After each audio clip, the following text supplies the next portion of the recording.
Buenos días a todos, querido Jorge, queridos Jorges, querida Zoe, queridos todos y muy especialmente hoy, querido Germán Terç. Yo quiero comenzar dándole las gracias a Germán Terç por su valentía extraordinaria, por su trabajo, por su tesón, por haber impulsado él esta iniciativa. Él dice que por instrucciones que le había dado yo, realmente esta es una iniciativa de Germán. Él nos ha convencido a todos de su importancia y la hemos apoyado porque Germán ve muchas veces cosas que a los demás nos cuesta ver.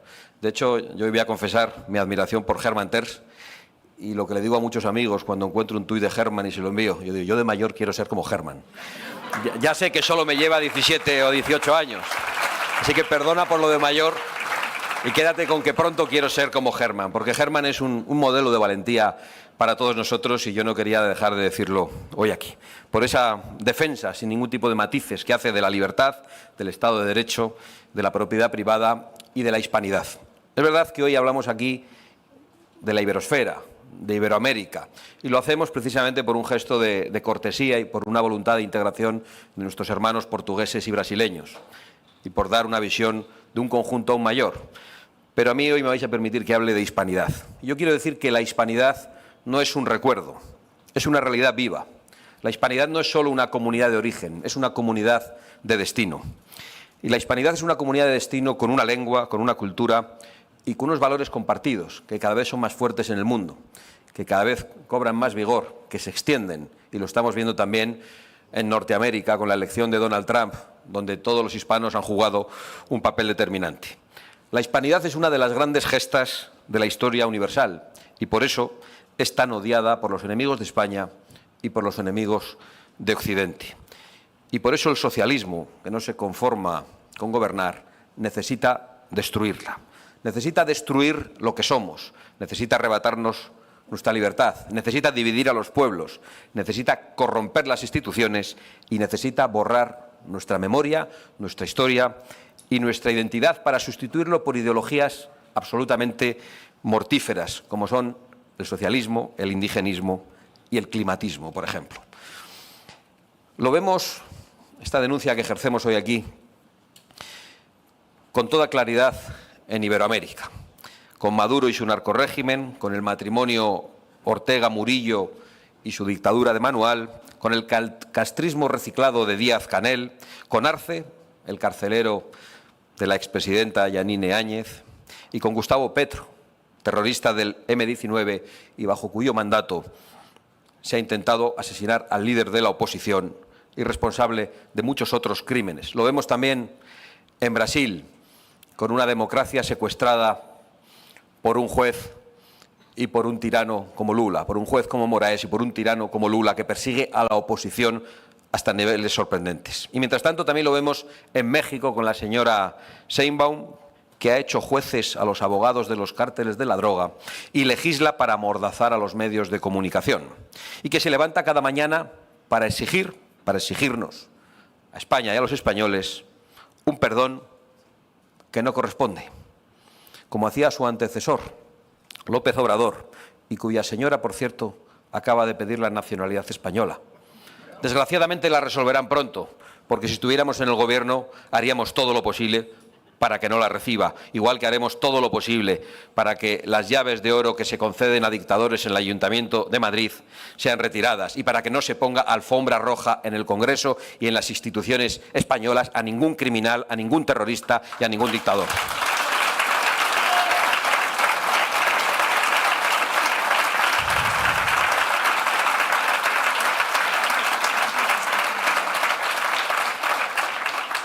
Nada por lo que pedir perdón. España no tiene que pedir perdón. España tiene razones para sentirse orgullosa de su historia.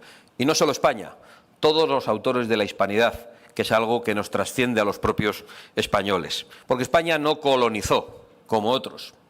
España tuvo provincias, virreinatos. España no destruyó, España construyó.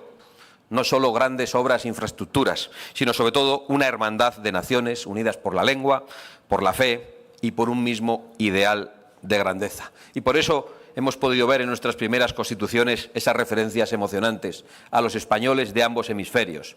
Y por eso hemos escuchado a alguno de nuestros poetas decir que el español que no conoce América no conoce España. Y por eso sabemos que estamos ante una obra mucho más grande que la que nosotros podemos hacer en solitario. Por eso estamos tan orgullosos de haber aportado a la historia universal el mayor ideal de hermandad que ha aportado ningún pueblo. Nada por lo que pedir perdón.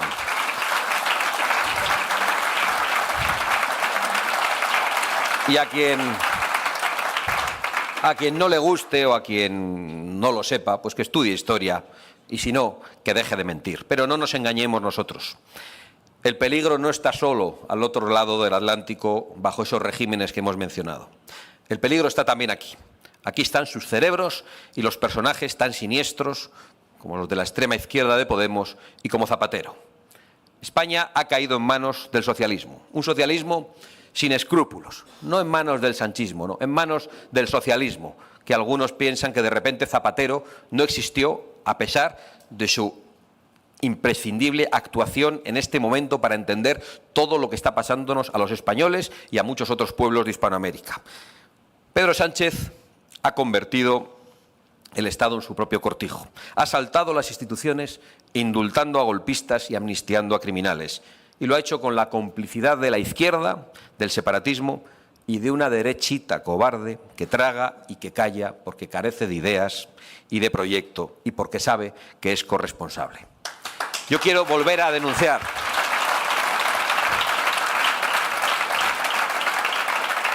Quiero volver a denunciar hoy aquí con toda claridad que si hemos llegado a este punto, cuando llevábamos 7 años advirtiendo que un tirano corrupto estaba secuestrando el Estado de Derecho, ha sido, sin ninguna duda, por la acción de unos, pero también por la omisión de otros.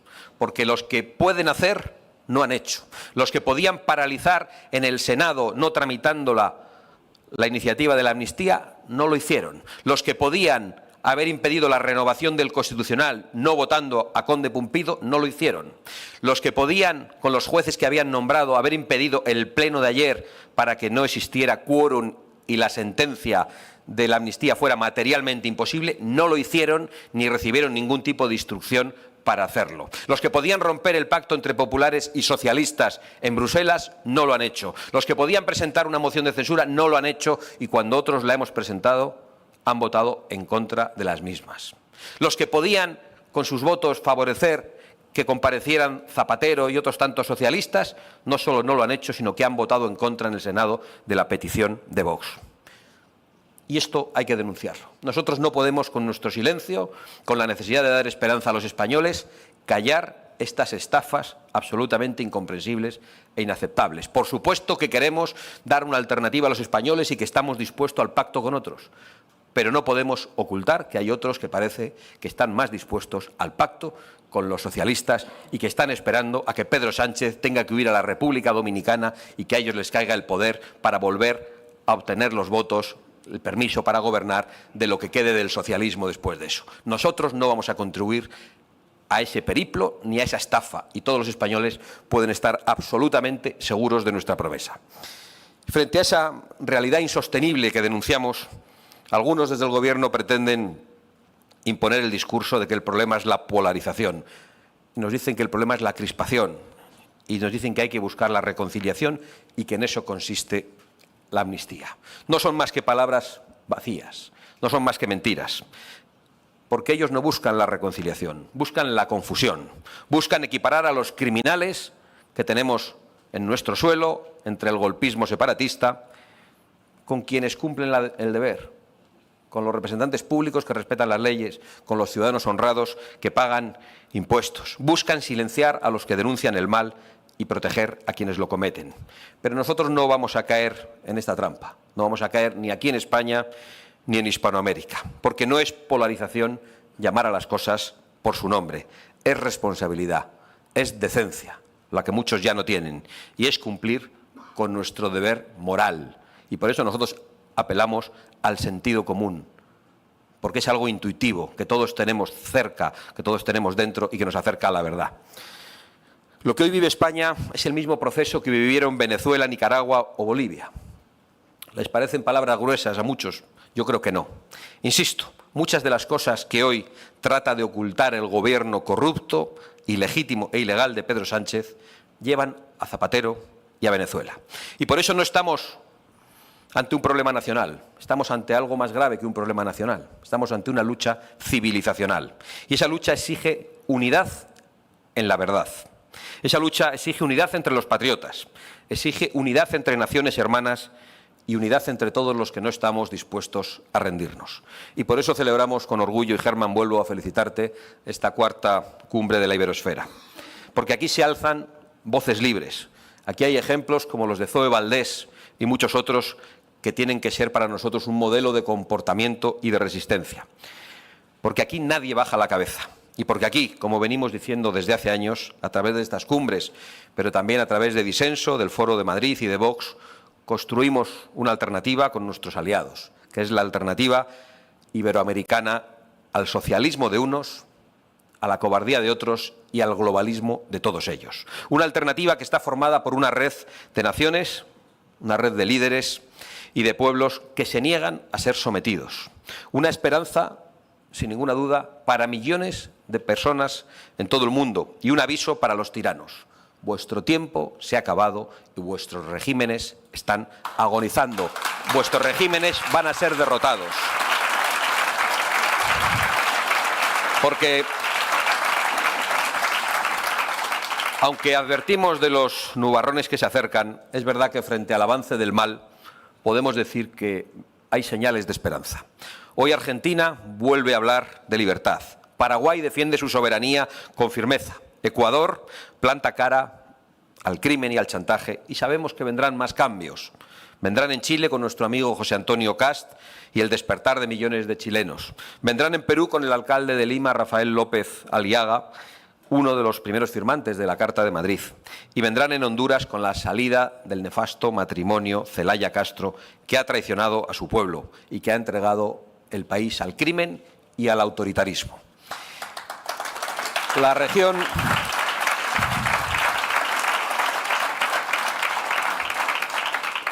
Toda la región de Iberoamérica está cambiando y España también cambiará. Y con ella cambiará Europa de la mano de nuestros aliados, de patriotas y de conservadores y reformistas. Porque los pueblos están despertando. Porque cada vez hay más compatriotas que alzan la voz en España frente al abandono, la inseguridad y la mentira.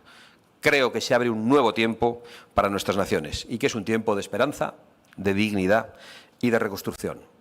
No estamos solos y además estamos juntos y además vamos a ganar. ¡Viva la hispanidad!